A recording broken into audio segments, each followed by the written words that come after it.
You're in time for the Handshake here on New Vision TV. I'm Lynn Komdisha, and with me is Paul Bushirizi. Paul, welcome to the show. Thank you. So for every project Uganda embarks on, no, we embark on, I mean, I'm part of Uganda. Absolutely. We borrow. For every project, we are borrowing. Now, it turns out, as of December 2017, our debt stood at 37.9 trillion shillings. Moving on, the Committee on National Economy says it will take 94 years for Uganda to repay its debt. Paul, I don't know what's happening. It's as if the debt is higher than the economic growth, yet there's talk of economic growth here and there. Well, first of all, let's start from the beginning. Why do we need to borrow to begin with? We need to borrow because we don't have enough revenue of our own. We're not taxing ourselves enough. Yeah, that's or true. enough no, I think let's be not enough people are being taxed in this economy. So that's a challenge. So you have what they call, there's a measure they use, our tax to GDP, our tax collections compared to all the economic activity in Uganda is about under 14%. Yet, you know, our neighbors or the regions thing is 16%. We need to increase our tax so that we can pay for more of our things. By the way, it's already happening. A lot of these projects we are doing, it's not all debt. There has to be a government contribution. This government contribution comes from revenue. Because our revenues have grown over the years, we can contribute more to these projects than we could a few years ago.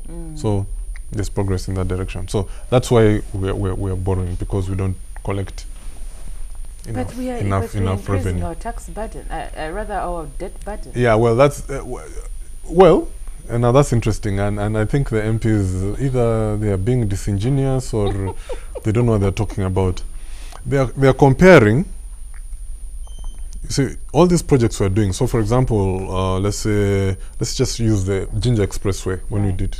It's going to cost us $1 billion, 95 kilometers to Ginger. They say the road is going to be 95 kilometers. It's going to cost us $1 billion, and it's going to have, I think, 6-lane, 4-lane, 3-lane, or something like that. What that will do is that it will speed up movement on that road. When you speed up movement, economic activity is increased. There's more accidents. No. I mean, one of the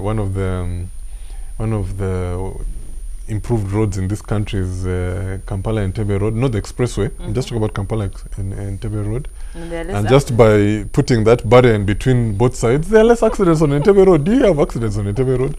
But anyway, I was saying, so you improve the Ginger Expressway, you're going to have faster movement on that, and that means more economic activity, and you're going to tax more. So, to compare how long it will take to pay our debt using our current economic place is wrong. If you could project and say, okay, this road is going to increase economic activity this amount, it's a lot shorter than we'll pay these loans over. Do you really believe that? Absolutely.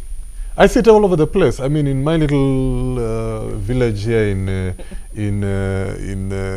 Chikaya here, near the Bahai Temple, we've had about, I think, 4 tarmac roads in the last 10 years. And the economic activity is crazy. The retail shops, the bars, you know, all sorts of stuff. Yeah, there's a lot of economic activity. So infrastructure, actually, that's what it's all about. And then I want to come to the third thing, that you'd be worried, we would be worried, if this infrastructure was used to finance frivolous things, you know, import beer and all sorts of stuff. But we're using it for infrastructure. This infrastructure enables economic activity. So rest assured, when the express highway in Entebbe is done, the Ginger one is done, the power dams are up, we will be just swimming. Yeah, we'll be swimming in money. Swimming. Let me tell you, 10 years ago, our debt repayments over a year were about a few $1 million. I forget the details. But when you look at what we are paying every year now, it's bigger. It's much bigger because we can't do it. We cannot pay. We could not have paid the current debt obligations that we are paying now 10 years ago. Paul, the economy has grown. Paul, the budget is almost here. It will be read soon. Yes. And they also budget for repaying the debt. Absolutely. Don't you? When you have a debt, don't you Of in your course budget you you do. pay for But then repaying? sometimes it is higher than what we really need. Not really. I mean, some of these things, for example, I mean, if a road like the Entebbe Express Highway has taken, 6 years to build, which is, okay, now that's another concern. Some of these projects are taking much longer than they should. But anyway, let's say 6 years. Yeah. But you've been paying over 6 years, so you've not felt the benefit of it. True. But the benefits will come when we speed up access to the airport and more economic activity keeps moving along the road. Well, there were talks that it was, I don't know if I should mention, the cost of building it was higher than Entebbe expected. Expressway. The Entebbe Expressway. Yeah, than expected, or than it should be. No, well, people who talk like that also, maybe they need to stop and maybe get informed. Yes. The Entebbe Expressway, for example, is I think, is it 3 lanes on each side or 2 lanes? I don't know. I think it's 2 or 3. I think okay, let's say it's 2. Yes. So one of the measures of road is how much does a lane cost per kilometer. So if you have more lanes, a road of 5 kilometers is going to cost more than a road of a road of 4 lanes is going to cost more than a road of 2 lanes. Absolutely. That's one. 2, on the Entebbe Expressway, they moved. I don't know how many kilometers. It's the longest bridge in the region. I think, yeah, it's the longest bridge in the East African region. They moved over wetland, or I think swamp, you can call it. Right. I forget how many kilometers. That's expensive because you have to dig into the river, whatever it is.